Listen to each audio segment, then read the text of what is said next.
ជានឹងលោកជំទាវហ៊ុនប៊ុនធឿនទីប្រឹក្សាអមក្រសួងការបរទេសនិងសហប្រតិបត្តិការអន្តរជាតិបន្តពីអ្នកអង្គការមហាភក្តីសបរិស័កភោគាធិបតីហ៊ុននាងនៅថវិកាចំនួន10លានរៀលនិងគ្រឿងឧបភោគបរិភោគមានខោអាវ160កំភ្លេអង្គ500គីឡូក្រាមមី2កេសធំទឹកសុទ្ធ200ឡូទឹកក្រូច10កេសនិងថ្នាំពេទ្យមួយចំនួន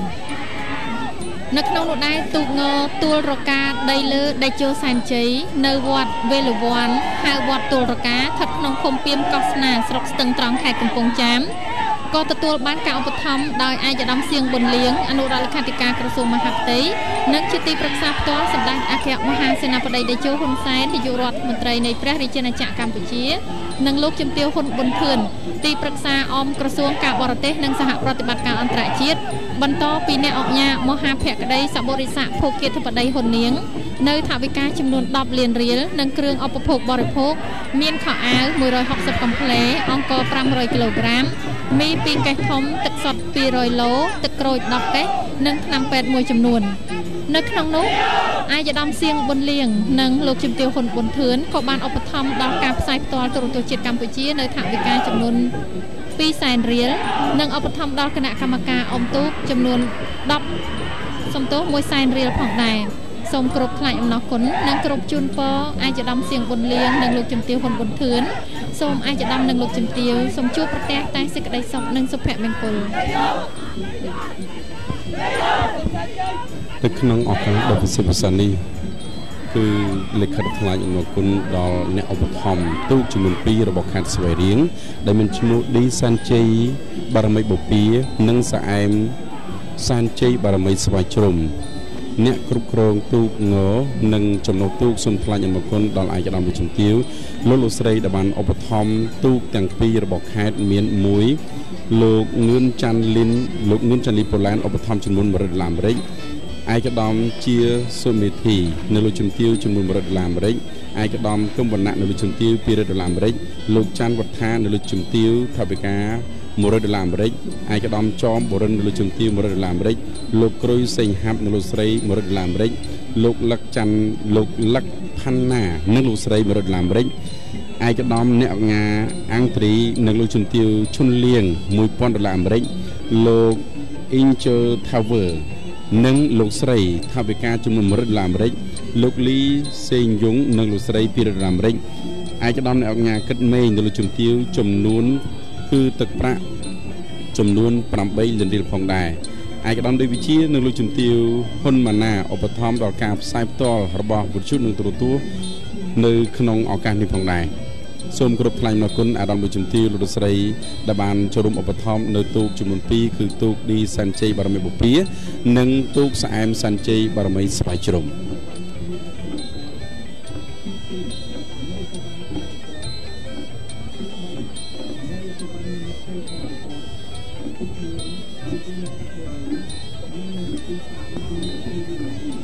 ទូរទស្សនិកជនជាទីគោរពគណៈកម្មការទូកងចតុលោកដេជោសែនជ័យនិងទូកងទេសចរដេជោសែនជ័យសូមគោរពថ្លែងអំណរគុណដល់សប្បុរសជនដែលមាននាមដូចខាងក្រោមទី1ឯកឧត្តមថោងខុនរដ្ឋមន្ត្រីក្រសួងទេសចរដែលបានឧបត្ថម្ភនៅថវិកាចំនួន2លានរៀលឯកឧត្តមសូម៉ារ៉ារដ្ឋលេខាធិការក្រសួងទេសចរនៅថវិកាចំនួន$100និងភេសជ្ជៈ M155 កេសលោកជំទាវសំមនីការដ្ឋលេខាធិការក្រសួងទេសចរឧបត្ថម្ភថវិកា$20,000រៀលឯកឧត្តមហៅសរុនអនុរដ្ឋលេខាធិការឧបត្ថម្ភថវិកា$100ឯកឧត្តមងួនសុមេតអនុរដ្ឋលេខាធិការឧបត្ថម្ភថវិកា2លានរៀលឯកឧត្តមវត្តចម្រើនអនុរដ្ឋលេខាធិការឧបត្ថម្ភថវិកា1លានរៀលឯកឧត្តមគង់សូលីដាអគ្គនាយករដ្ឋបាលនិងហិរញ្ញវត្ថុឧបត្ថម្ភថវិកា$50,000រៀលឯកឧត្តមណេតសមុទ្រអគ្គនាយកទេសចរឧបត្ថម្ភថវិកា$60,000រៀលឯកឧត្តមផាន់សុភាពប្រធានក្រុមហ៊ុនទេសចរកាពីតូលឧបត្ថម្ភថវិកា4លានរៀលលោកហយភិរៈអគ្គនាយករងទេសចរឧបត្ថម្ភ$10,000រៀលលោកម៉ុយសែអនុប្រធាននាយកដ្ឋានគណនេយ្យឧបត្ថម្ភទឹកសុទ្ធ200យួរនិងគោជល20កេសលោកសំវុធាអនុប្រធាននាយកដ្ឋានរដ្ឋបាលឧបត្ថម្ភ$100លោកស្រីថនមុំប្រធានក្រុមហ៊ុនទេសចរអង្គរអាស៊ាន Holiday ថវិកា$200លោកស៊ិនសុកកេនក្រុមហ៊ុនលក់រថយន្តពេទ្យចិន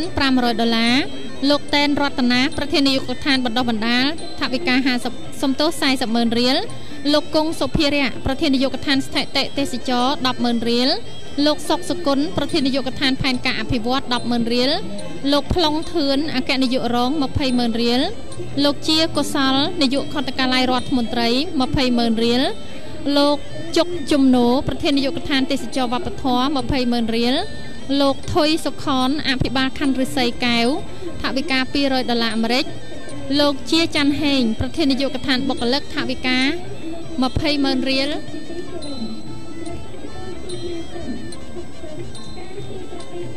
អាយដាមដួងវីរៈអគ្គនាយករងថវិកា$10,000 រៀលអាយដាមនិនសុធីវង្សអគ្គនាយករងថវិកា$10,000 រៀលលោកសូវិសុទ្ធីប្រធាននាយកដ្ឋានផ្សព្វផ្សាយ$100អាមេរិកលោកថុកសុខុមប្រធាននាយកដ្ឋានអាស៊ាន$100អាមេរិកលោកកឹមសេរីរតន៍ប្រធាននាយកដ្ឋានឧស្សាហកម្ម$40,000 រៀលក្រុមហ៊ុនសុខា Printing មកថវិកា$200សហរដ្ឋអាមេរិក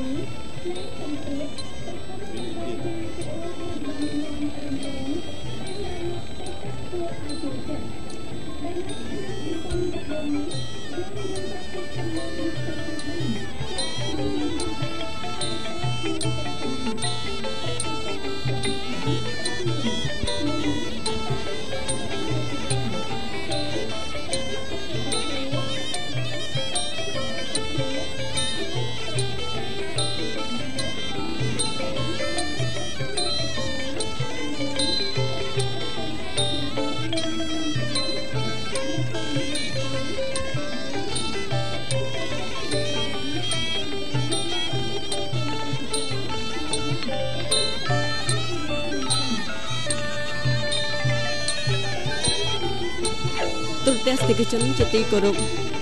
ចំពោះប្រជាជនកម្ពុជាព្រះរាជពិធីបុណ្យអុំទូកដែលប្រារព្ធទៅនៅក្នុងរាជធានីភ្នំពេញ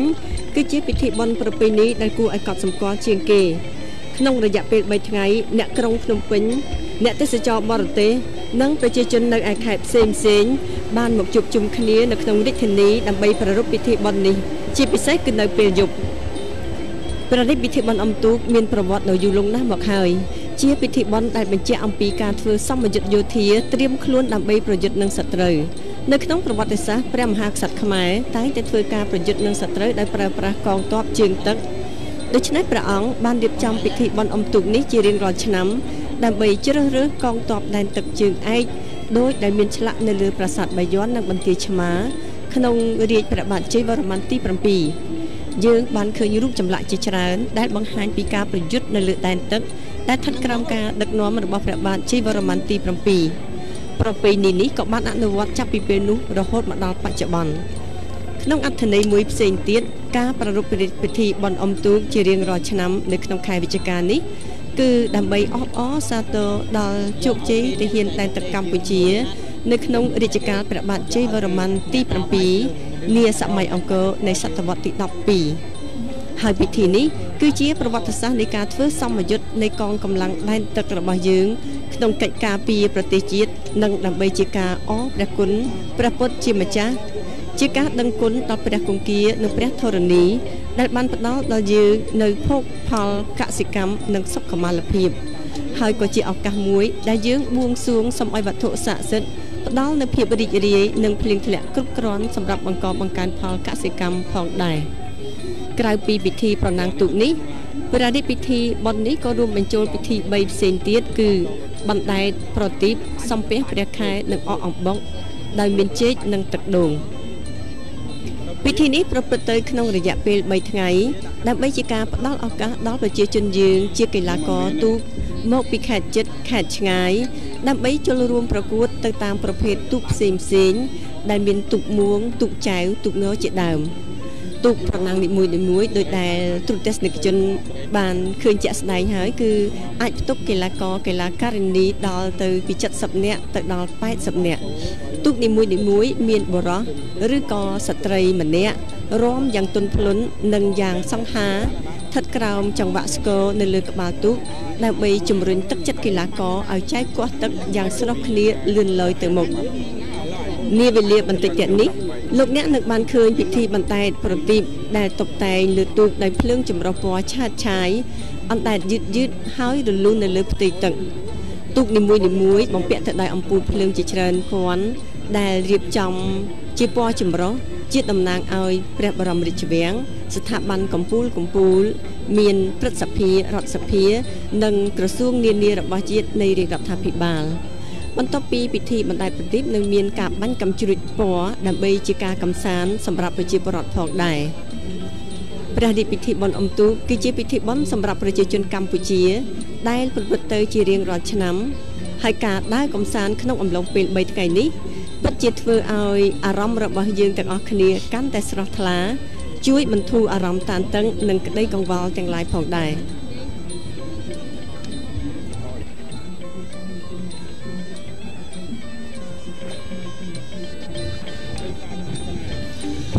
លោកលោកស្រីទូតបេសកជនដែលកំពុងតាមដានទស្សនាការផ្សាយផ្ទាល់របស់ទូរទស្សន៍កម្ពុជាទាំងក្នុងនិងក្រៅប្រទេសជាទីគោរពការប្រណាំងទូកនៅក្នុងថ្ងៃទី1ជើងទី1ជើងទី2បានបញ្ចប់ទៅហើយនៅពេលបន្តិចទៀតនេះលោកលោកស្រីនឹងបានតាមដានទស្សនាអំពីទស្សនវិជ្ជានៃការបណ្ដាប្រទីបដែលមានចំនួន10និងបង្ហាញជូនដល់ប្រទេសកជនជាពិសេសនោះគឺសម្រាប់បងប្អូនប្រជាពលរដ្ឋដែលអញ្ជើញមកពីតាមបណ្ដាខេត្តនានាទូទាំង25ខេត្តរាជធានី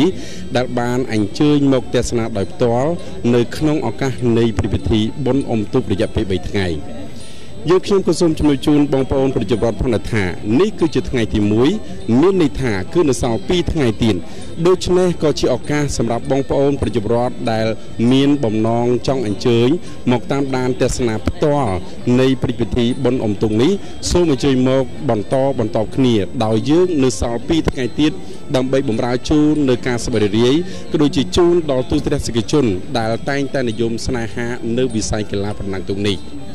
អ្វីមួយទៀតដែលយើងខ្ញុំចង់ជំរាបជូនដល់លោកស្រីទូរទស្សនិកជននៅក្នុងឱកាសនេះភាគច្រើនបងប្អូននៅក្នុងរាជធានីភ្នំពេញនៅក្នុងឱកាសនៃថ្ងៃបុណ្យឈប់សម្រាកយ៉ាងដូចនេះតែងតែអញ្ជើញទៅកម្សាន្តនៅតាមរមណីយដ្ឋាននានាទូទាំងព្រះរាជាណាចក្រកម្ពុជា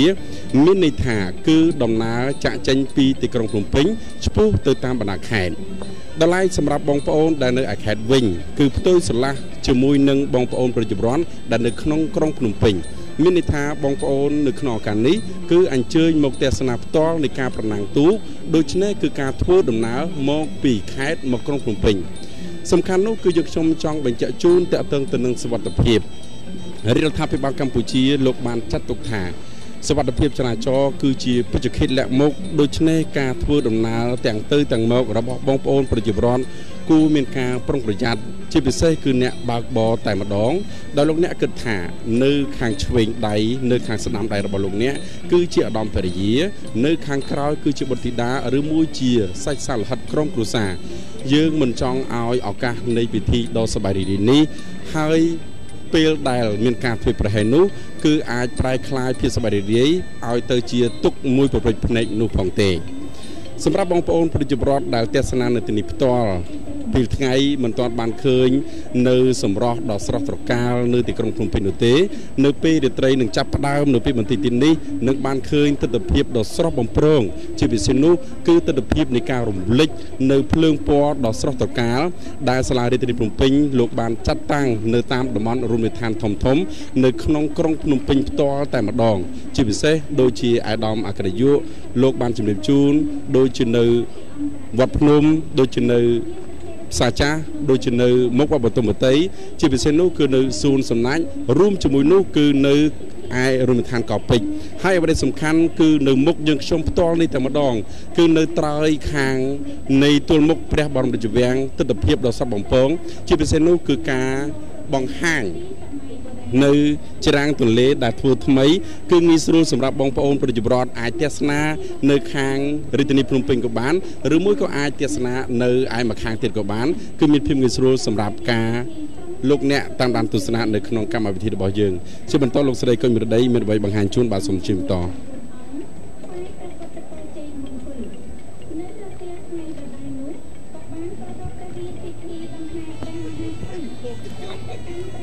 ្ត ទូរទស្សនិកជនជាទីគោរពអ្វីដែលលោកវុធីបានរៀបរាប់ជូនទូរទស្សនិកជនបានជ្រាបតាមរយៈកញ្ចក់ទូរទស្សន៍ជាតិកម្ពុជាក៏ដូចជាទស្សនវិជ្ជាផ្ទាល់ដែលកំពុងតែកើតមានឡើងនៅខាងមុខព្រះបរមរាជវាំងវាគឺជាការបង្ហាញនៅភាពរីកចម្រើនដ៏រុងរឿងរបស់ប្រទេសកម្ពុជាយើងជាពិសេសតាក់ទងទៅនឹងការរីកចម្រើនផ្នែកសេដ្ឋកិច្ចក្រោមការដឹកនាំប្រកបដោយគតិបណ្ឌិតរបស់ប្រមុខរាជរដ្ឋាភិបាលនៃព្រះរាជាណាចក្រកម្ពុជាគឺសម្ដេចអគ្គមហាសេនាបតីតេជោហ៊ុនសែននាយករដ្ឋមន្ត្រីនៃព្រះរាជាណាចក្រកម្ពុជាបច្ចុប្បន្ននេះរាជធានីភ្នំពេញកំពុងតែបង្អួតសម្រស់បង្អួតសោភ័ណភាពរបស់ខ្លួនយ៉ាងសង្ហាធ្វើឲ្យប្រជាពលរដ្ឋដែលអញ្ជើញមកកំសាន្តក៏ដូចជាចូលរួមទស្សនាការប្រណាំងទូកនៅក្នុងព្រះរាជពិធីបុណ្យអុំទូកបណ្ដែតប្រទីបនិងសំពះព្រះខែអកអំបុកនៅក្នុងឆ្នាំ2014នេះពិតជាប្លែកភ្នែកប្លែកអារម្មណ៍បំផុតនៅសោភ័ណភាពរាជធានីភ្នំពេញដែលសម្បូរទៅដោយអគារខ្ពស់ខ្ពស់ក៏ដូចជាមានកន្លែងដែលប្រកបដោយអនាម័យបរិស្ថានស្អាតជាពិសេសអ្វីដែលប្លែកភ្នែកប្លែកចិត្តប្លែកអារម្មណ៍បំផុតគឺត្រើយមកខាងកើតទល់មុខព្រះបរមរាជវាំងគឺជ្រោយចង្វានេះឯងដែលយើងមានអារម្មណ៍ថារាជធានីភ្នំពេញគឺជារាជធានីនៃបេះដូងនៃព្រះរាជាណាចក្រកម្ពុជាកំពុងតែតាក់ទាញបាននៅការមកទស្សនាពីសំណាក់ភ្ញៀវទេសចរជាតិអន្តរជាតិដោយត្រើយមកខាងនៃជ្រោយចង្វាគឺពោពេញទៅដោយភាពការតុបតែងយ៉ាងស្អាតអំពីភ្លើងពណ៌ក៏ដូចជាការរៀបចំនៅហេដ្ឋារចនាសម្ព័ន្ធបង្ហាញនូវភាពរីកចម្រើននៃរាជធានីភ្នំពេញទាំងការរៀបចំនៅច្រាំងទន្លេបានយ៉ាងស្អាតក៏ដូចជាយ៉ាងបណ្ដាញគមនាគមន៍ហេដ្ឋារចនាសម្ព័ន្ធនានានៅតំបន់នោះមានការរីកចម្រើនហើយផ្ដល់នូវភាពសប្បាយរីករាយផាសុកភាពបង្ហាញនៅកិត្តិនាមកិត្តិយសសម្រាប់រាជធានីភ្នំពេញនៅក្នុងការទទួលចាបងប្អូនប្រជាពលរដ្ឋជាភ្ញៀវជាតិក៏ដូចជាអន្តរជាតិអញ្ជើញមកទស្សនារាជធានីភ្នំពេញបេះដូងនៃព្រះរាជាណាចក្រកម្ពុជាយើងទូរទស្សនិកជនជាទីគោរពបន្តិចទៀតនេះព្រះរាជពិធីបណ្ដែតប្រទីបនឹងចាប់ផ្ដើមដែលក្រុមអត្ថាធិប្បាយរបស់យើងបានត្រៀមរួចជាស្រេចនៅអត្ថបទដើម្បីបញ្ជាក់ខ្លឹមសារអត្ថន័យប្រទីបទាំងអស់ចាដែលនឹងបណ្ដែតខ្លួនសន្សឹមនៅលើផ្ទៃទឹកនៃដងទន្លេសាបមុខព្រះបរមរាជវាំងដែលមានចំនួន10ប្រទីបនៅក្នុងឆ្នាំ2014នេះរួមមានប្រទីបព្រះបរមរាជវាំងប្រទីបស្ថាប័នព្រឹទ្ធសភានៃព្រះរាជាណាចក្រកម្ពុជាប្រទីបស្ថាប័នរដ្ឋសភានៃព្រះរាជាណាចក្រកម្ពុជាប្រទីបរាជរដ្ឋាភិបាលប្រទីបក្រសួងការពារជាតិប្រទីបក្រសួងមហាផ្ទៃប្រទីបក្រសួងយុតិធម៌ប្រទីបក្រសួងទេសចរប្រទីបក្រសួងពាណិជ្ជកម្មប្រទីបសាលារាជធានីភ្នំពេញហើយក្រុមអត្ថាធិប្បាយរបស់យើងនឹងអត្ថាធិប្បាយជូននៅពេលបន្តិចទៀតនេះចាបន្ទាប់ពីពេលវេលានៃការបណ្ដែតប្រទីបបានចាប់ផ្ដើម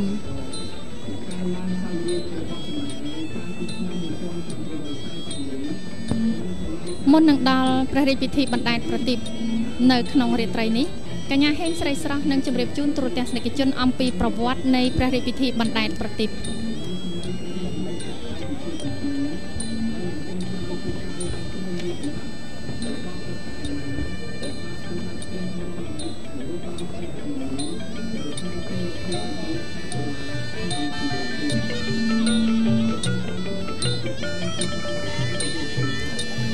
លោកស្រីទូរទស្សនិកជនជាទីគោរពពិធីបណ្ដែតប្រទីបគឺជាពិធីវប្បធម៌មួយដ៏អស្ចារ្យទាក់ទងទៅនឹងព្រះពុទ្ធសាសនានិងការវិវត្តទៅតាមលក្ខណៈសេដ្ឋកិច្ចសង្គមគិច្ចរបស់ជនជាតិខ្មែរអាចារ្យមួយចំនួនបានឲ្យដឹងថាពិធីបណ្ដែតប្រទីបកើតឡើងដោយជាប់ទាក់ទងទៅនឹងព្រះពុទ្ធសាសនាសម្ដែងគោរពបូជាព្រះចង្គមកែវនៃព្រះសម្មាសម្ពុទ្ធដែលប្រតិស្ថាននៅពិភពនេះពិធីបណ្ដែតប្រទីបនេះក៏ជាសកម្មភាពមួយយ៉ាងសំខាន់ផ្សារភ្ជាប់នឹងទិវាបុណ្យអកអំបុកប្រណាំងទូកងជារៀងរាល់ឆ្នាំរបស់ជនជាតិខ្មែរ និងរំលឹកគុណព្រះធរណីព្រះគង្គាដែលបានផ្ដល់ជីវិតរស់នៅសុខសាន្តកិច្ចការរកស៊ីចម្រុងចម្រើននិងផ្សងជួបតែសំណាងល្អកាលពីដើមក្រុងប្រទីបត្រូវបានជនជាតិខ្មែរដង្ហែទៅបណ្ដែតតាមទឹកហើយភាគច្រើនមានលក្ខណៈដូចក្បូនធ្វើអំពីដើមចេកឬក៏ឫស្សីមានសន្តានជាប្រាសាទនិងរូបសត្វផ្សេងៗព្រមទាំងមានរចនាដោយក្បូរក្បាច់រំលេចពណ៌ចម្រុះល្អវិចិត្រខាងក្នុងក្រុងប្រទីបមានឥដ្ឋធូបទៀនបូជាក្រុងប្រទីបភាគច្រើនដង្ហែទៅបណ្ដែតនៅតាមព្រែកប្រឡាយកន្លែងដែលសហគមន៍ជនជាតិខ្មែរទីលំណាក់តាំងទីលំនៅពិធីដង្ហែប្រទីបនៅតាមភូមិស្រុកមានទាំងឆាយ៉ាំនិងភ្លេងពិណពាទ្យកំដរញ៉ាំងឲ្យបរិយាកាសនៃពិធីបណ្ដែតប្រទីបកាន់តែឱឡារិកពិធីបណ្ដែតប្រទីបបានក្លាយជាពិធីបុណ្យប្រពៃណីប្រកបដោយកត្តាបព្វធម៌និងការជំនឿបង្ហាញពីការយល់ដឹងរបស់ជនជាតិខ្មែរចំពោះបរិស្ថានធម្មជាតិនិងលក្ខណៈរស់នៅជាមួយនឹងគោលបំណងឈានទៅរកអនាគតរុងរឿងបច្ចុប្បន្នក្រុងប្រទីបត្រូវបានស្អិតស្អាងយ៉ាងភ្លឺភ្លេងអាស្រ័យដោយមានអំពូលភ្លើងអគ្គិសនីពណ៌ឆ្លងតាមរយៈថ្វីដៃច្នៃប្រឌិតរបស់សិល្បករខ្មែរក្រុងប្រទីបសម័យបច្ចុប្បន្នមានរូបសន្តានល្អដ៏អស្ចារ្យនិងគួរឲ្យចាប់អារម្មណ៍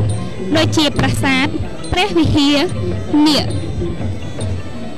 មកចូលរួមក្នុងពិធីប្រឡងបណ្ដែតប្រទីបមិនត្រឹមតែទស្សនាប្រទីបដ៏ល្អស្រស់ស្អាតប៉ុណ្ណោះទេ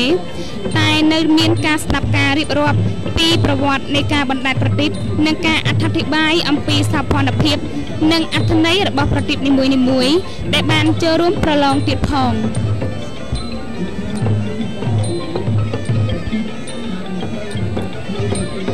ទូរទស្សនិកជនដែលកំពុងតែទស្សនានៃការផ្សាយផ្ទាល់ផ្សាយពិសេសរបស់ទូរទស្សន៍ជាតិកម្ពុជាទាំងក្នុងនិងក្រៅប្រទេសជាទីគោរពនិងជាទីមេត្រីការប្រណាំងទូកទាំងពីរជើងបានចប់សពគ្រប់ហើយព្រះវិទិនកនៅពេលនេះបានលេចទៅបាត់ហើយស្បែករាត្រីក៏បានឈានចូលមកដល់ចំណូលកដឹកដ៏បក់រំភើយនៅមុខព្រះបរមរាជវាំងផ្ទៃទន្លេសាបជាមួយនឹងភាពត្រជាក់ត្រជុំនៃការយាងជាព្រះរាជាធិបតីភាពដ៏ខ្ពង់ខ្ពស់បំផុត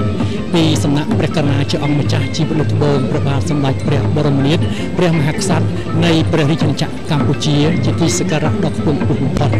ហើយនៅក្នុងឱកាសដ៏វិសេសវិសាលនេះដែរព្រះវត្តមានរបស់ព្រះអង្គរួមទាំងវត្តមាននៃថ្នាក់ដឹកនាំជាន់ខ្ពស់ស្ថាប័នប្រសិទ្ធិរដ្ឋសភារាជរដ្ឋាភិបាលក៏កំពុងតែមានព្រះវត្តមាននិងមានវត្តមាននៅក្នុងឱកាសដ៏ត្រកាលនេះផងដែរយើងខ្ញុំសូមជម្រាបជូនផងដែរថាបន្ទាប់ពីការប្រណាំងទូកនៅក្នុងថ្ងៃទី1នេះបានបញ្ចប់សពគ្រប់ហើយរាជពិធីបណ្ដែតប្រទីបក៏នឹងចាប់ផ្ដើមនាពេលបន្តិចទៀតនេះយើងខ្ញុំសូមជម្រាបជូនផងដែរថាប្រទីបដែលនឹងចូលខ្លួនមកបម្រើទស្សនិកជននៅក្នុងឱកាសនៃការប្រារព្ធរាជពិធីបុណ្យអុំទូកបណ្ដែតប្រទីបសំពះព្រះខែនិងអកអំបុកនៅក្នុងឆ្នាំ2014នេះគឺមានប្រទីបចំនួន10ដែលក្នុងនោះមានប្រទីបរបស់ព្រះបរមរាជវាំងប្រទីបរបស់ស្ថាប័នប្រសិទ្ធិប្រទីបរបស់រដ្ឋសភាប្រទីបរបស់រាជរដ្ឋាភិបាលប្រទីបក្រសួងការពារជាតិប្រទីបរបស់ក្រសួងមហាផ្ទៃប្រទីបរបស់ក្រសួងយុតិធម៌ប្រទីបរបស់ក្រសួងទេសចរប្រទីបរបស់ក្រសួងពាណិជ្ជកម្មនិងចុងក្រោយគឺប្រទីបរបស់រាជធានីភ្នំពេញនៅក្នុងឱកាសដ៏វិសេសវិសាលនេះប្រទីបនៃក្រសួងព្រះបរមរាជវាំងក៏បានរំកិលខ្លួនសន្សំតាមដងទន្លេសាបឆ្ពោះមកកាន់ព្រះទីនាំងផែដើម្បីព្រះករុណាជាអង្គម្ចាស់ជីវិតលោកត្បូងព្រះបាទសម្ដេចព្រះបរមនាថព្រះមហាក្សត្រនៃព្រះរាជាណាចក្រកម្ពុជាជាទីសក្ការៈដ៏ខ្ពង់ខ្ពស់នៃយើងព្រះអង្គនឹងប្រោះប្រជទាននៅភ្លើងដើម្បីអុជ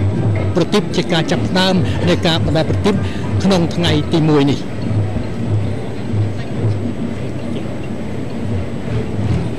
យើងខ្ញុំក៏សូមជម្រាបជូនផងដែរថានៅក្នុងរាត្រីនេះ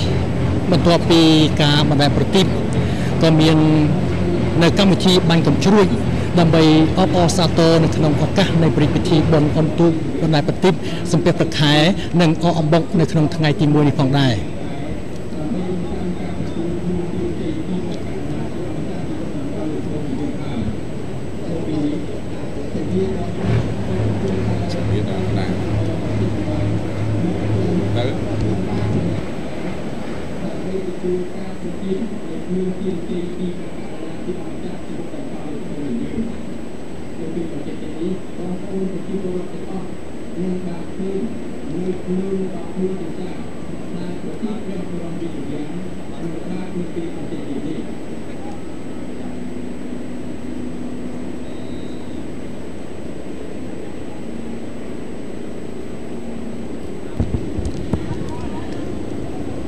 នៅក្នុងឱកាសដ៏វិសេសវិសាលនេះអ្នកកសែតជាតិនិងអន្តរជាតិក៏កំពុងផ្ដិតយករូបថតនៃការប្រោះប្រជាទាននៅភ្លើងជ័យដើម្បីអុជសម្រាប់បំភ្លឺប្រទីបព្រះបរមរាជវាំងដែលនឹងត្រូវបានប្រោះប្រជាទានដោយព្រះកណាជាអង្គម្ចាស់ជីវិតលោកត្បូងព្រះបាទសម្ដេចព្រះបរមនាថព្រះមហាក្សត្រនៃព្រះរាជាណាចក្រកម្ពុជានាពេលបន្តិចទៀតនេះ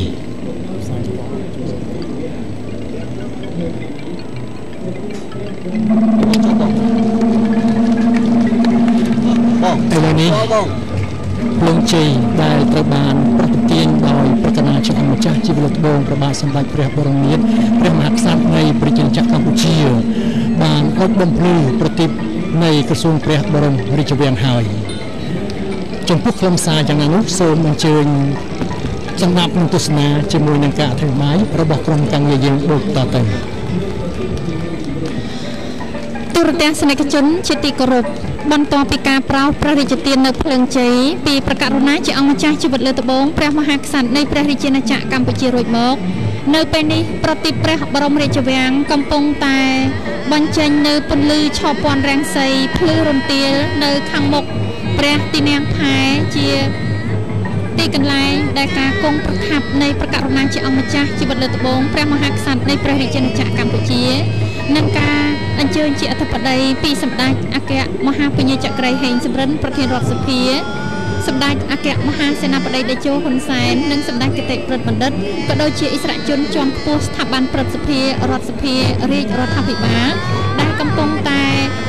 បន្លឺនៅស្នូលទះដៃអបអរសាទរនៅការប្រារព្ធព្រះរាជពិធីបណ្ដែតប្រទីបសំពះព្រះខែនិងអកអំបុកនៅក្នុងរាត្រីថ្ងៃទី1នៃព្រះរាជពិធីបុណ្យអុំទូកបណ្ដែតប្រទីបអកអំបុកនិងសំពះព្រះខែតទៅនេះនាងខ្ញុំសូមជម្រាបជូននៅអត្ថន័យខ្លឹមសារនៃ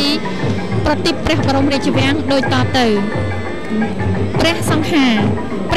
ជាត្រាសម្រាប់ព្រះមហាក្សត្រព្រះចៅក្រុងកម្ពុជាធិបតីព្រះសង្ហាមានរាងជាចតុកោណស្ទើរស្មើជ្រុងលម្អទៅដោយក្បាច់ភ្ញីទេសនិងភ្នំភ្លើងដែលជានិមិត្តរូបនៃភាពសម្បូររុងរឿងនិងប្រកបដោយខ្លឹមសារនិងអត្ថន័យយ៉ាងជ្រាលជ្រៅបំផុតដែលរួមផ្សំទៅដោយបញ្ចកតកភ័ណ្ឌឬកេតនភ័ណ្ឌទាំង5យ៉ាងសម្រាប់រៀបចំព្រះរាជាអភិសេកព្រះមហាក្សត្រឡើងសោយរាជ្យ1មកុដរាជសាងអំពីមាសដាំត្បូងពេជ្រហើយដែលព្រះមហាក្សត្រទ្រង់ក្រងតែនៅក្នុងថ្ងៃសោយរាជ្យប៉ុណ្ណោះក្នុងថ្ងៃសោយរាជ្យនេះព្រះឥសីភន្ត្រធិបតីចាងវាងក្រុមព្រាហ្មណ៍បរោហិតក្នុងនាមមន្ត្រីរាជការនិងប្រជារាស្ត្របានសូត្រប្រកាសថ្វាយចំពោះព្រះមហាក្សត្រនៅទឹកដីព្រៃភ្នំទូទាំងព្រះរាជាណាចក្រកម្ពុជាដើម្បីថ្វាយព្រះអង្គទ្រង់គ្រប់គ្រងពន្លឺឆពាន់រាំងសីនៅពីខាងលើមានន័យថាទស្សបារមីនៃព្រះមហាក្សត្រត្រូវបានចែងចាំងទូទាំងនៃព្រះរាជាណាចក្រកម្ពុជា2ព្រះខ័នរាជគឺជាដាវដ៏ពិសិដ្ឋសាងអំពីមាសជាកេរមរតកដំណរពីរាជវង្សព្រះមហាក្សត្រសម័យអង្គរអាវុធដ៏ជាទីសក្ការៈនេះត្រូវបានគេសាងឡើងប្រកបទៅដោយទេពកោសល្យខ្ពស់ហើយក៏ជាវត្ថុដ៏ស័ក្តិសិទ្ធិបំផុតសម្រាប់ព្រះមហាក្សត្រគ្រងរាជ្យក្នុងសន្តិភាពនិងយុត្តិធម៌នៅពីលើព្រះខ័នរាជមានសញ្ញាអូមគឺជាការវិវត្តរីកចម្រើនជារៀងរហូតដល់គ្មានទីបញ្ចប់សញ្ញាអូមគេប្រើតាំងពីសម័យអង្គរអោមជាពាក្យបន្លឺសូមពរជ័យសិរីសួស្តីឬប្រកាសជ័យជំនះ ខ្មែរសម័យបុរាណប្រើជាអោមឬអោលុះចំណេកាលក្រោយមកក៏คล้ายជាអោមឬអោមជាពាក្យសង្ខេបនៃអក្សរ3តួគឺអឧមៈអគឺព្រះវិស្ណុឧគឺព្រះសិវៈមៈគឺព្រះព្រហ្មជាត្រៃសរណៈប្រើរៀងខាងដើមបតវេទៈនិងជារតនត្រ័យគឺព្រះពុទ្ធព្រះធម៌ព្រះសង្ឃសូមនមស្ការចំពោះអឧមៈសំដៅសេចក្តីថាអគឺអរហង្គសម្មាសម្ពុទ្ធឧគឺឧត្តមធម៌មៈគឺមហាសង្ឃព្រះពុទ្ធព្រះធម៌ព្រះសង្ឃ3ជើងពៀនបល្ល័ង្ករាជជើងពៀនគឺជាតំណាងរាជបល្ល័ង្កនៅចំកណ្ដាលទ្រព្រះខ័នរាជនិងមង្គលរាជរាជបល្ល័ង្កគឺជាទីសក្ការៈនិងជាម្លប់ដ៏ត្រជាក់សម្រាប់ប្រជារាស្ត្រព្រោះព្រះមហាក្សត្របានផ្ដល់មកឲ្យនៅធម្មពលខាងស្មារតីនិងសម្ភារៈសម្រាប់ប្រទេសជាតិភាពបន្តកេរមរតកនៃកម្មសិទ្ធិទឹកដីព្រៃភ្នំគឺព្រះមហាក្សត្រនេះហើយដែលជាអង្គឯកនិងជាអន្តរការីយ៉ាងសំខាន់ជាមួយដួងព្រលឹងនៃធម្មជាតិ4ឆ័ត្ររួតឆ័ត្ររួតជាតំណាងស្វេតឆ័ត្រគ្របដណ្ដប់ពីលើបល្ល័ង្ករាជស្វេតឆ័ត្រគឺជានិមិត្តរូបនៃភពទេវៈទាំង9នៅឋានសួគ៌រាល់អំពើល្អតែងកកើតបានឡើងនៅឋានសួគ៌ដែលពុទ្ធសាសនិកជនខ្មែររាល់រូបតែងប្រាថ្នាចង់បានទៅអនាគតកាលស្របទៅនឹងពុទ្ធសុភាសិតថាធ្វើល្អបានល្អធ្វើអាក្រក់បានអាក្រក់ស្វេតឆ័ត្រ9ជាន់ជាតំណាងនៅអំណាចនិងការគ្រប់គ្រងរបស់ស្ដេចចក្រពត្តិក្នុងវង្សបរម័ននៃមហានគរខ្មែរ5រាជសីកុជសីរាជសីជាស្ដេចនៃសង្ហៈក្នុងពពួកមរិតដែលមានអំណាចអង្អាចក្លាហានហើយជានិមិត្តរូបនៃអំណាចនិងមហិទ្ធិឫទ្ធិនៅក្នុងភាពរាជាធិបតេយ្យគេបានរចនាសត្វនេះឲ្យមានភាពសង្ហាច្រើនជាងភាពអង្អាចក្លាហានកុជសីមានក្បាលជាដំរីដែលគេកម្រនឹងជួបប្រទះជាងរាជសីគេបានរកឃើញនៅមុនសម័យអង្គរក្នុងសតវត្សទី7ហើយមិនដែលជួបទៀតនៅក្នុងសតវត្សក្រោយៗមកគឺជាសត្វមានគុណប្រយោជន៍និងថែរក្សាការពារមេត្តានិងប្រោសប្រណីរាជសីនិងកុជសីគឺជាព្រះទីនាំងនិងជាតំណាងព្រះសុពបតុកាដែលទ្រទៅដោយក្បាំងណាមួយបន្ទះចរិតអសរថាព្រះចៅក្រុងកម្ពុជាធិបតី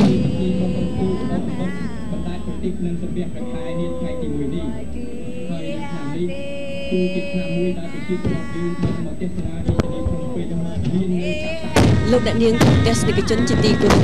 ប្រទីបដែលកំពុងបណ្ដែតខ្លួនសិនយ៉ាងសង្ហានៅពីក្រោយប្រទីបព្រះបរមរាជវាំងគឺជាប្រទីបព្រឹទ្ធសភាគឺជាប្រទីបដែលលម្អទៅដោយអំពូលភ្លើងចម្រុះពណ៌គួរជាទីគយគន់ប្រទីបព្រឹទ្ធសភាតំណាងដោយជើងពៀន2ជាន់ត្រូវចតុកោណកែងមួយដែលមានចរិតអក្សរព្រឹទ្ធសភានិងសៀវភៅរដ្ឋធម្មនុញ្ញមានរូបអង្គរពីខាងក្រោយមានកាំរស្មីចំនួន24មានភ្ញីស្លឹកឈើវត្តឡើងលើជាស្នែងក្របីស្ថិតនៅខាងក្រោមជើងពៀនភ្ញីស្លឹកឈើដែលរចនាដោយក្បាច់អង្គរជាតំណាងប្រជារាស្ត្រទូទាំងប្រទេសជើងពៀនជាតំណាងស្ថាប័នជាតិគ្រប់ជាន់ថ្នាក់របស់ប្រទេសប្រាសាទអង្គរជាតំណាងខឿនវប្បធម៌ដ៏ល្បីល្បាញសុខសាយនៃប្រជាជាតិកម្ពុជាដែលមានអរិយធម៌ដ៏រុងរឿងតាំងពីបុរាណកាលជាគេដំណើររៀងមកកាំរស្មីទាំង24ជាតំណាងថ្ងៃទី24កញ្ញាឆ្នាំ1993ដែលជាថ្ងៃប្រកាសឲ្យប្រើរដ្ឋធម្មនុញ្ញព្រះរាជាណាចក្រកម្ពុជាទី2សញ្ញាព្រឹទ្ធសភាត្រូវដោយនាគរាជ3គូអមសងខាងជានិមិត្តរូបអំណាចដ៏ចេះបារមីដ៏មានមហិទ្ធិឫទ្ធិដែលជួយទ្រទ្រង់កម្ពុជារដ្ឋក្នុងសុខសន្តិភាពសម្បូររុងរឿងនិងជានិមិត្តរូបនៃគង្គាដែលស្រោចស្រង់ពីពេញផ្ទៃដីដ៏មានជីជាតិសម្រាប់បម្រើខឿនកសិកម្មនៃប្រទេសជាតិក្បាច់ភ្ញីទេសពណ៌ខៀវរំលេចដោយស្លឹកនិងផ្លែនៅអមសងខាងអក្សរព្រឹទ្ធសភានិងនៅពីខាងក្រោមនាគ3គូជានិមិត្តរូបនៃវប្បធម៌សិល្បៈនិងការបង្កើនផលកសិកម្មនៅចំពីក្រោមសញ្ញាព្រឹទ្ធសភាមានរចនាជាអក្សរធំថាព្រឹទ្ធសភាវិសោធនកម្មនៃរដ្ឋធម្មនុញ្ញឆ្នាំ1993ជាមូលដ្ឋានច្បាប់ដ៏រឹងមាំនៃការបង្កើតព្រឹទ្ធសភានៅឆ្នាំ1999ហើយធានាឲ្យដំណើរការរបស់អង្គការដែលមានអំណាចនីតិបញ្ញត្តិមួយនេះ ថិតថេរនិងបំពេញការងារជាផលប្រយោជន៍ជូនប្រជាជាតិនិងមាតុភូមិនៃយើងចាប់តាំងពីទិវាប្រវត្តិសាស្ត្រនោះមកព្រឹទ្ធសភាបានបំពេញតួនាទីនិងភារកិច្ចរបស់ខ្លួនដោយស្មារតីទទួលខុសត្រូវខ្ពស់ស្របទៅតាមការកំណត់របស់រដ្ឋធម្មនុញ្ញត្រង់មាត្រា99ថ្មីនិងមាត្រា112ថ្មីដែលបានចែងថាព្រឹទ្ធសភាជាអង្គការដែលមានអំណាចនីតិបញ្ញត្តិនិងមានភារកិច្ចសម្របសម្រួលការងាររវាងរដ្ឋសភានិងរាជរដ្ឋាភិបាលសមាជិកសមាជិកាព្រឹទ្ធសភាគឺជាតំណាងរបស់ភូមិភាគទាំង8នៃព្រះរាជាណាចក្រកម្ពុជាព្រមទាំងជាតំណាងឲ្យប្រជាជាតិខ្មែរទាំងមូលក្នុងក្របខ័ណ្ឌនៃសហប្រតិបត្តិការអន្តរជាតិព្រឹទ្ធសភាបានចូលរួមប្រស្រ័យការងារយ៉ាងសកម្មក្នុងសហភាពអន្តរសភាអង្គការអន្តរសភាអាស៊ានសមាគមសភានៃប្រទេសប្រើភាសាបារាំងសមាគមសភាអាស៊ីវេទិកាសភាអាស៊ីប៉ាស៊ីហ្វិកព្រមទាំងមានទំនាក់ទំនងល្អប្រពៃជាមួយសភានៃប្រទេសជាមិត្តជិតឆ្ងាយលើពិភពលោកឆ្លៀតក្នុងឱកាសសែនសប្បាយរីករាយនេះព្រឹទ្ធសភាសូមសម្ដែងនឹងការដឹងគុណយ៉ាងជ្រាលជ្រៅជូនរដ្ឋាភិបាលនិងសភានៃបណ្ដាប្រទេសជាមិត្តព្រមទាំងអង្គការជាតិអន្តរជាតិនិងសប្បុរសជននានាដែលបានជួយជ្រោមជ្រែងដំណើរការរបស់ព្រឹទ្ធសភានៃព្រះរាជាណាចក្រកម្ពុជាតាំងពីចាប់បដិសន្ធិរហូតមកដល់ពេលនេះហើយក៏សូមថ្លែងអំណរគុណដល់ជ្រាលជ្រៅចំពោះ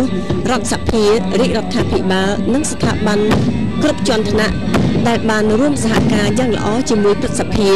ធ្វើឲ្យសង្គមជាតិយើងទាំងមូលបោះជំហានទៅមុខតាមមាគ៌ានៃលទ្ធិប្រជាធិបតេយ្យសេរីពហុបកឆ្ពោះទៅរកវឌ្ឍនភាពដោយអាចប្រទេសនានាលើពិភពលោកព្រឹទ្ធសភាសូមបួងសួងដល់គុណបុណ្យប្រតនត្រ័យកាយទាំង3ព្រះបារមីនៃព្រះមហាស្វេតឆ័ត្រព្រះវិញ្ញាណក្ខន្ធអតីតព្រះមហាក្សត្រព្រះមហាក្សត្រីយានីមហាបុព្វបុរសខ្មែរពិសេសព្រះវិញ្ញាណក្ខន្ធព្រះករុណាព្រះបាទសម្ដេចព្រះនរោត្តមសីហនុព្រះមហាវីរក្សត្រព្រះវររាជបិតាឯករាជ្យមរណភាពទឹកដីនិងឯកភាពជាតិខ្មែរព្រះបរមរតនកោដ្ឋសូមលោកប្រោះព្រំប្រសិទ្ធិពរជ័យបវរមហាប្រសើរនិងតាមជួយបែកបាច់ថែរក្សាព្រះករុណាព្រះបាទសម្ដេចព្រះបរមនាថនរោត្តមសីហមុនីព្រះមហាក្សត្រនៃព្រះរាជាណាចក្រកម្ពុជានិងសម្ដេចព្រះមហាក្សត្រីព្រះវររាជមាតាជាតិខ្មែរក្នុងសេរីភាពសេចក្តីថ្លៃថ្នូរនិងសុភមង្គលសូមព្រះអង្គមានព្រះកាយពលមាំមួនព្រះសុខភាពល្អបរិបូរណ៍ព្រះជន្មយឺនយូរដើម្បីគង់ប្រថាប់ជាមនុស្សដ៏ត្រជាក់ត្រជុំសុខដុមរមនាដល់ប្រជារាស្ត្រទូទាំងព្រះនគររបស់ព្រះអង្គជានិច្ចនិរន្តរ៍តរៀងទៅ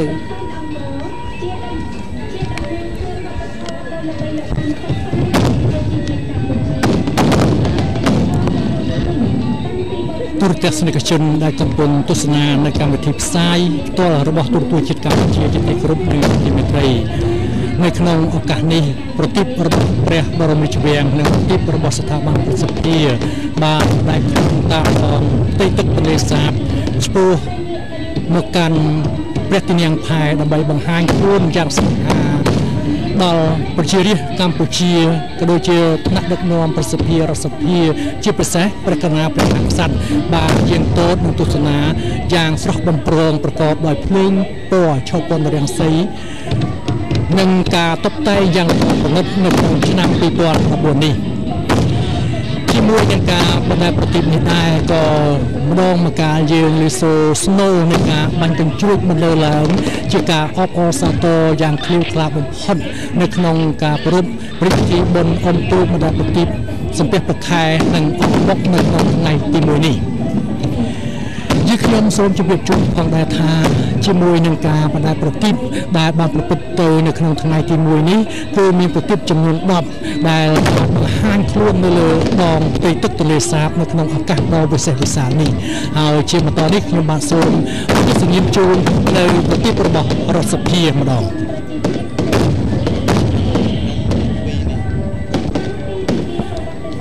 ប្រទីបដែលបណ្ដែតខ្លួនសន្សំនៅខាងក្រោយប្រទីបព្រះបរមរាជវាំងនិងប្រទីបរបស់ព្រឹទ្ធសភាគឺជាប្រទីបរដ្ឋសភាដែលជាអង្គការនីតិបញ្ញត្តិនៃព្រះរាជាណាចក្រកម្ពុជាប្រទីបនេះមានកម្ពស់គិតពីផ្ទៃទឹក17ម៉ែត្រគិតដល់កម្ពស់ ត្បាំងខ្លែងនិងមានបណ្ដោយប្រវែង27 ម៉ែត្រប្រទីបរដ្ឋសភាមានទ្រង់ទ្រាយជាព្រះទីន័ងនាគរាជក្បាល5តំណាងឲ្យអរិយធម៌ដ៏ឧត្តមឧត្តមនិងកិត្យានុភាពខ្ពស់របស់ព្រះរាជាណាចក្រកម្ពុជាដែលមានប្រជាប្រដ្ឋប្រកបដោយឆន្ទៈមោះមុតនិងអង្គអាចក្លាហានក្នុងការរក្សាការពារទឹកដីនាគរាជក្បាល5ព្រមទាំងសត្វមកដែលសុទ្ធសឹងជាសត្វអច្ឆរិយៈនៅក្នុងរឿងទេវកថាតំណាងឲ្យព្រះរាជាណាចក្រកម្ពុជាដែលពោរពេញទៅដោយសុខសុវត្ថិភាពនិងជានាវាសន្តិភាពដែលដឹកនាំដោយសម្ដេចអគ្គមហាសេនាបតីតេជោហ៊ុនសែនជានាយករដ្ឋមន្ត្រីនៅលើនាវានាគរាជមានខឿនដ៏រឹងមាំមួយលម្អដោយក្បាច់រចនាត្របកឈូកពណ៌មាសតំណាងឲ្យប្រជាជនកម្ពុជាទូទាំងប្រទេសជាង14លាននាក់ដែលបានផ្ដល់សេចក្តីទុកចិត្តបោះឆ្នោតជូនតំណាងរាស្ត្រក្នុងការបង្កើតរាជរដ្ឋាភិបាលដើម្បីដឹកនាំប្រទេសឆ្ពោះទៅរកភាពរីកចម្រើនលើគ្រប់វិស័យ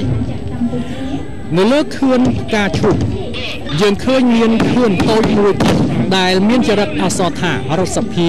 ដែលតំណាងឲ្យឆន្ទៈប្រជាប្រដ្ឋគ្រប់រូបនិងជាអង្គការដែលមានអំណាចនីតិបញ្ញត្តិហើយបំពេញភារកិច្ចរបស់ខ្លួនដោយបានកំណត់ក្នុងរដ្ឋធម្មនុញ្ញនិងច្បាប់ជាធម្មតានៅលើព្រះទីន័ងជើងពានមាសពីរជាន់ត្រួតលើគ្នាទ្រសៀវភៅរដ្ឋធម្មនុញ្ញតំណាងឲ្យថ្នាក់ខ្ពស់បំផុតរបស់នីតិរដ្ឋនិងលទ្ធិប្រជាធិបតេយ្យសៀវភៅរដ្ឋធម្មនុញ្ញនេះតំណាងឲ្យច្បាប់គោលនៃព្រះរាជាណាចក្រកម្ពុជានិងមានរំលេចដោយលើឈប់លន់រាំងសីដែលតំណាងឲ្យអំណាចនីតិបញ្ញត្តិជើងពានមាសពីរជាន់រំលេចដោយភ្លើងចម្រុះពណ៌ភ្លឺផ្លេកផ្លេកចែងចាំងដូចពេជ្រពន្រាយតំណាងឲ្យគ្រប់និន្នាការនយោបាយក្នុងប្រព័ន្ធប្រជាធិបតេយ្យសេរីពហុបកការរៀបចំប្រតិបត្តិសភាដោយអមសងខាងជើងពានពីរជាន់ទ្រសៀវភៅរដ្ឋធម្មនុញ្ញមានរាជសីห์និងគុជសីហ៍កាន់ឆ័ត្ររួចជាតំណាងភពទេវៈនៃឋានសួគ៌ដែលជាតំណាងឲ្យម្លប់ដ៏ត្រជាក់និងភាពសុខដុមរមនានៃការដឹកនាំគ្រប់គ្រងដ៏ល្អដែលប្រជាប្រដ្ឋគ្រប់រូបប្រាថ្នាចង់បានរាជសីហ៍និងគុជសីហ៍កាន់ឆ័ត្រក៏តំណាងឲ្យសពសតុកាពរដែលទេវតាឆ្នាំថ្មីបានមាននិងភាពត្រជាក់ត្រជុំផងដែរសូមបញ្ជាក់ថារាជសីហ៍និងគុជសីហ៍គឺជាស្ដេចនៃរាជសភាក្នុងពពួកមរឹកដែលមានភាពអង្អាចក្លាហានហើយជានិមិត្តរូបនៃអំណាចនិងមហិទ្ធិឫទ្ធិគុជសីហ៍មានប្រយោជន៍ជាដំរីគេកម្រនឹងជួបប្រទះជាងរាជសីហ៍ដែលគេបានរកឃើញនៅសម័យមុនអង្គរក្នុងសតវត្សទី7ហើយមិនប្រទះឃើញនៅសតវត្សក្រោយៗមកទៀតឡើយតាមប្រវត្តិសាស្ត្រប្រជាប្រដ្ឋខ្មែរមានជំនឿថាស្ដេចសីហៈទាំងពីរនេះមានភាពស្មោះត្រង់និងមានគុណប្រយោជន៍ដ៏សំខាន់ក្នុងការរក្សាប្រទេសជាតិចំណែកឯបាំងខ្លែងលម្អដោយក្បាច់ភ្ញីទេសនិងភ្ញីភ្លើងតំណាងឲ្យវប្បធម៌ដ៏ខ្ពង់ខ្ពស់របស់ប្រជាជនកម្ពុជាគេដំណើរនៃអរិយធម៌អង្គរដ៏រុងរឿងដែលត្រូវបានប្រជាជាតិយើងគោរពស្រឡាញ់និងថែរក្សាជានិច្ចនិរន្តរ៍តទៅគួររំលឹកថាបន្ទាប់ពីការបោះឆ្នោតជាសកលនៅថ្ងៃទី23ខែឧសភាឆ្នាំ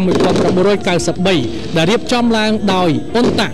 សភាធម្មនុញ្ញត្រូវបានបង្កើតឡើងនៅថ្ងៃទី14ខែមិថុនាឆ្នាំ1993ក្រោមព្រះរាជាធិបតីដ៏ខ្ពង់ខ្ពស់បំផុតនៃព្រះករុណាព្រះមហាក្សត្រព្រះបាទសម្ដេចព្រះនរោត្តមសីហនុដែលពេលនោះព្រះអង្គគង់ជាព្រះបិតាបង្រួបបង្រួមសាសនាជាតិនិងជាព្រះប្រធានឧត្តមក្រុមប្រឹក្សាជាតិជាន់ខ្ពស់នៃកម្ពុជា ANC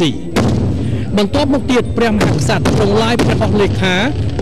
និងឲ្យប្រើរដ្ឋធម្មនុញ្ញជាផ្លូវការដែលបានកំណត់ព្រះរាជាណាចក្រកម្ពុជាជារបបរាជានិយមអាស្រ័យរដ្ឋធម្មនុញ្ញហើយចាប់តាំងពីពេលនោះមកដែរសភាធម្មនុញ្ញក៏បានក្លាយជារដ្ឋសភានៅថ្ងៃទី24ខែកញ្ញាឆ្នាំ1993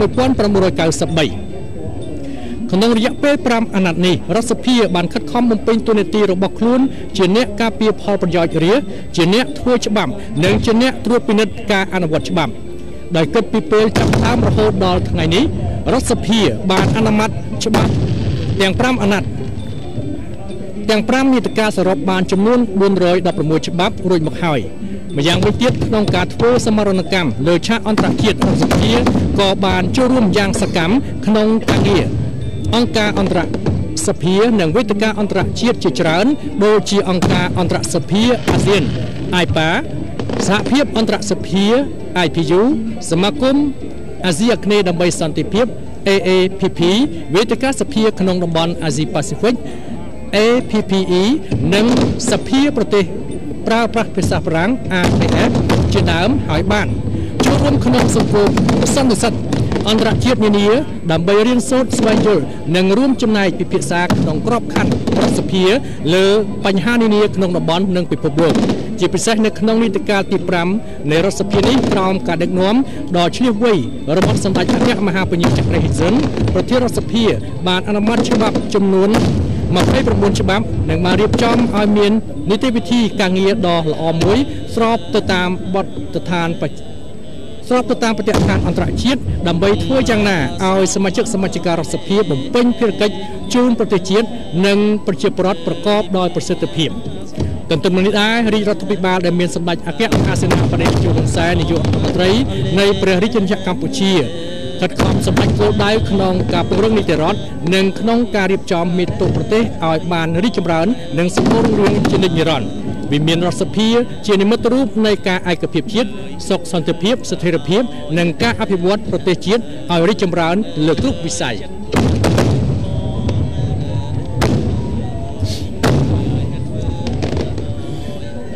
លោកស្រីទូរទស្សនិកជនជាទីគោរពប្រតិបត្តិកំពុងបណ្ដាញសំសំមកដល់វេទិកាក្រយុគឺជាប្រតិបត្តិរាជរដ្ឋាភិបាលនៃព្រះរាជាណាចក្រកម្ពុជា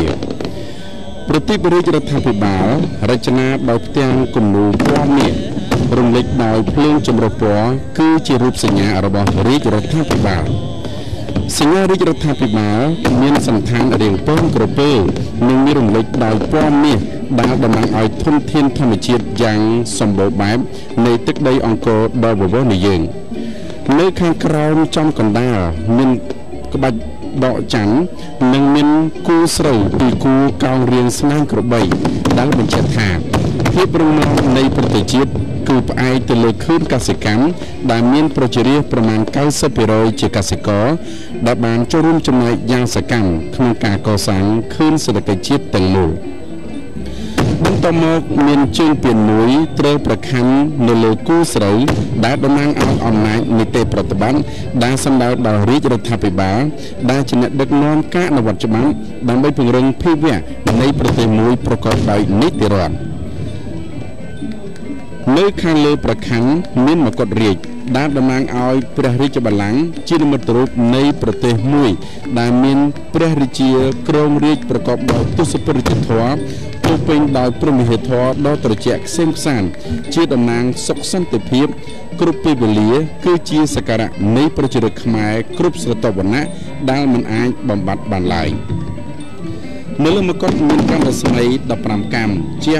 ពន្លឺដ៏ត្រចះត្រចង់នៅគ្រប់ទិសទីទាំង8នៃសញ្ញានៃភាពរុងរឿងតំណាងឲ្យអរិយធម៌អង្គរដ៏ល្បីល្បាញ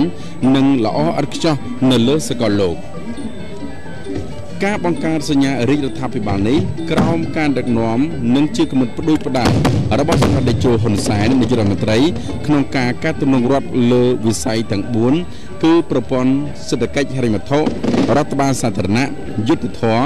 និងកងកម្លាំងប្រព័ន្ធសម្រាប់កាត់បន្ថយភាពក្រីក្ររបស់ប្រជាជនសញ្ញារាជរដ្ឋាភិបាលនេះដាក់ឲ្យប្រើតាមប្រជាក្រិតនសរកត0201 030ចុងថ្ងៃទី5ខែកុម្ភៈឆ្នាំ2001សញ្ញារាជរដ្ឋាភិបាលសម្រាប់ប្រើប្រាស់ដាក់លម្អនៅកន្លែងធ្វើការរបស់រាជរដ្ឋាភិបាលនិងបំពាក់នៅលើអាវនៃសមាជិករាជរដ្ឋាភិបាលនិងនៅលើក្បាលលិខិតប្រើប្រាស់ជាផ្លូវការរបស់ទីស្តីការគណៈរដ្ឋមន្ត្រី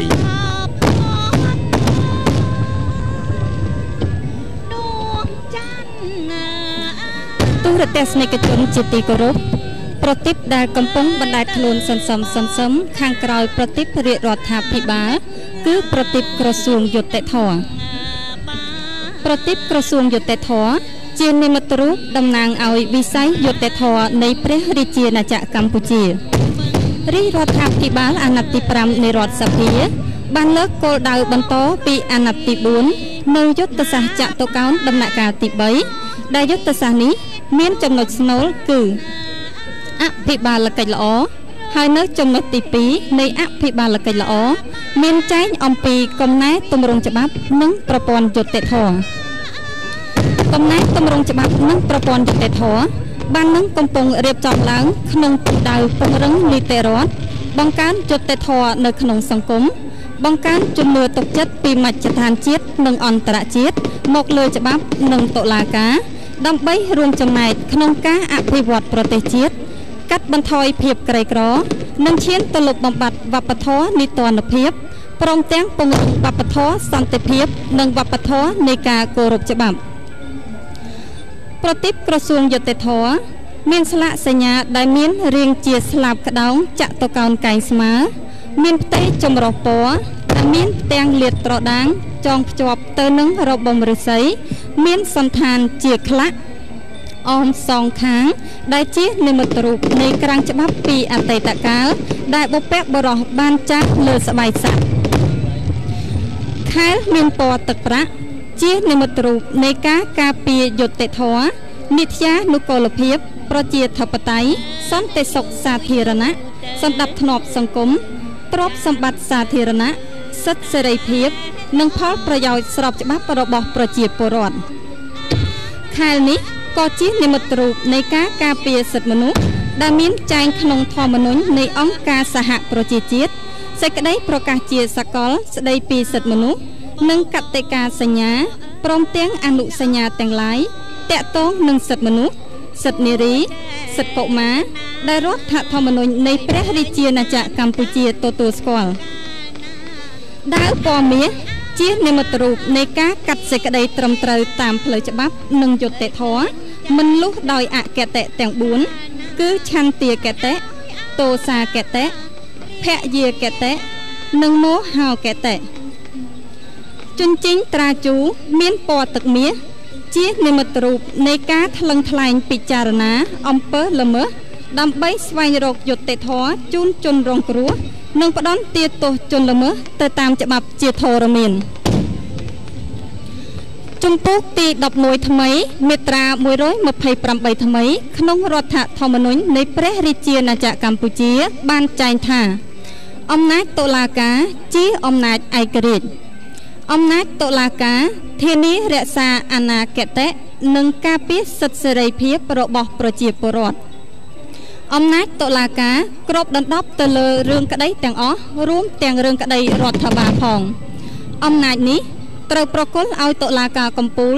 និងសាលាជម្រះក្តីគ្រប់ផ្នែកនិងគ្រប់ជាន់ថ្នាក់សៀវភៅច្បាប់ជានិមិត្តរូបនៃក្រាំងមាសមានន័យថាក្បួនច្បាប់សម្រាប់ការពារយុត្តិធម៌សង្គមអាយុជីវិតនិងផលប្រយោជន៍ស្របច្បាប់របស់ប្រជាពលរដ្ឋនៅក្នុងអាណត្តិទី3និងអាណត្តិទី4របស់រាជរដ្ឋាភិបាលកន្លងមកក្រសួងយុត្តិធម៌បានសហការជាមួយភាគីជប៉ុននិងភាគីបារាំងកសាងបាននូវច្បាប់មូលដ្ឋានសំខាន់ចំនួន4គឺក្រមព្រហ្មទណ្ឌក្រមនីតិវិធីព្រហ្មទណ្ឌក្រមរដ្ឋបវេនីនិងក្រមនីតិវិធីរដ្ឋបវេនីហើយក្រមទាំងនេះបានចូលជាធរមាននិងដាក់ឲ្យអនុវត្តជាបន្តបន្ទាប់ចាប់ពីឆ្នាំ2006ឆ្នាំ2007និងឆ្នាំ2009ទន្ទឹមគ្នានេះក្រសួងយុត្តិធម៌ក៏បានធ្វើការបណ្ដុះបណ្ដាលនិងបានផ្សព្វផ្សាយក្រមទាំង4នេះដល់មន្ត្រីអនុវត្តច្បាប់និងប្រជាពលរដ្ឋផងដែរ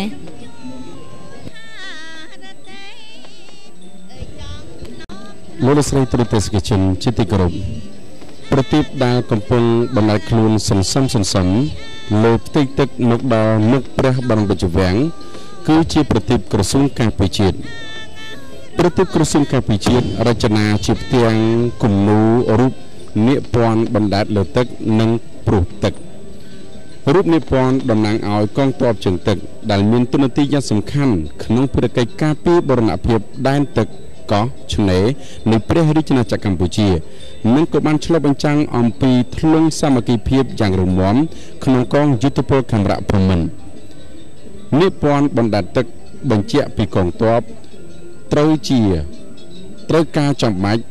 ទឹកសម្រាប់ធានាលើជីវភាពរស់នៅនិងបម្រើឲ្យការងារធានាភស្តុភារការបង្កប់បង្កើនផលចិញ្ចឹមទ័ពឲ្យបានល្អប្រសើរធ្វើស្រែនិងទឹកធ្វើសឹកនិងបាយនៅចន្លោះកណ្ដាលនាគពាន់ទាំងគូមានរចនាជារូបហនុមានទ្រង់គ្រឿងឈរក្នុងទម្រង់លើកដៃទាំងទ្វេទ្រផ្ទាំងអក្សរការពីជាតិហនុមានតំណាងឲ្យកងទ័ពជើងគោកដែលមានតួនាទីចម្បងក្នុងភារកិច្ចការពារបូរណភាពដែនដីនៃព្រះរាជាណាចក្រកម្ពុជាហនុមានឈរក្នុងទម្រង់លើកដៃទ្រផ្ទាំងការពីជាតិបង្ហាញអំពីជំហរយ៉ាងរឹងមាំរបស់កងរាជវុធហត្ថក្នុងការចូលរួមការពារថែរក្សាសន្តិសុខស្នាប់ធ្នាប់សង្គមជានិច្ចរដ្ឋរូបស្លាបសងខាងអមផ្ទាំងការពីជាតិដែលគល់ស្លាបរចនាជារូបកងចក្រជាតំណាងឲ្យកងទ័ពជើងអាកាសដែលមានតួនាទីក្នុងភារកិច្ចការពារបូរណភាពដែនអាកាសនៃព្រះរាជាណាចក្រកម្ពុជារូបកងចក្រតំណាងឲ្យកងកម្លាំងនៃបណ្ដាកងឯកភាពជំនាញបច្ចេកទេសក្នុងនោះរួមមានកងរថក្រោះកងកំភ្លើងធំកងកំភ្លើងការពារដែនអាកាសកងបញ្ជូនសារនិងកងវិស្វកម្មមានភារកិច្ចគ្រប់គ្រងឲ្យបណ្ដាប្រភេទទ័ពផ្ទាំងគំនូររចនាពាក្យការពីជាតិតំណាងឲ្យអគ្គបញ្ជាការដ្ឋាននៃកងយុទ្ធពលខេត្តភូមិន្ទដែលមានតួនាទីការពារអធិបតេយ្យបូរណភាពដែនដីដែនទឹកនៃដែនអាកាសនៃព្រះរាជាណាចក្រកម្ពុជានិងជាស្ថាប័នដឹកនាំបញ្ជារួមលើកងទ័ពជើងគោកជើងទឹកជើងអាកាសកងរាជវុធហត្ថនិងបណ្ដាកងទ័ពជំនាញក្នុងកិច្ចការពារជាតិរូបសញ្ញាក្រសួងការពារជាតិដែលរចនានៅលើផ្ទាំងការពារជាតិបង្ហាញជាស្ថាប័នមួយដែលមានតួនាទីដឹកនាំលើវិស័យនយោបាយការពារជាតិក្រោមការដឹកនាំរបស់រដ្ឋាភិបាលដែលមានសម្ដេចអគ្គមហាសេនាបតីតេជោហ៊ុនសែនជានាយករដ្ឋមន្ត្រីនៃព្រះរាជាណាចក្រកម្ពុជាកងយុទ្ធពលខេត្តភូមិន្ទកំពុងបន្តអនុវត្តភារកិច្ចតាមកម្មវិធីនយោបាយនិងយុទ្ធសាស្ត្រចាត់តាំងដំណាក់កាលទី3នៃរាជរដ្ឋាភិបាលនិងផែនការកែតម្រង់របស់កងយុទ្ធពលខេត្តភូមិន្ទដើម្បីការពារឲ្យបានទាំងស្រុងនៅសន្តិភាពសេរីភាពនយោបាយសន្តិសុខស្នាប់ស្នាប់សង្គមអធិបតេយ្យបូរណភាពទឹកដីការពារអភិវឌ្ឍប្រទេសជាតិនិងជួយសង្គ្រោះប្រជាជនពេលមានគ្រោះមហន្តរាយលើពីនេះទៀតកងយុទ្ធពលខេត្តភូមិន្ទបានលើកកម្ពស់កិច្ចសន្តិភាពជាតិនៅលើឆាកអន្តរជាតិក្នុងការចេញទៅបំពេញភារកិច្ចមនុស្សធម៌ក្នុងបេសកកម្មប្រតិបត្តិការរក្សាសន្តិភាពរបស់អង្គការសហប្រជាជាតិប្រកបដោយជោគជ័យនិងអស្ចារ្យជាទីមោទនៈ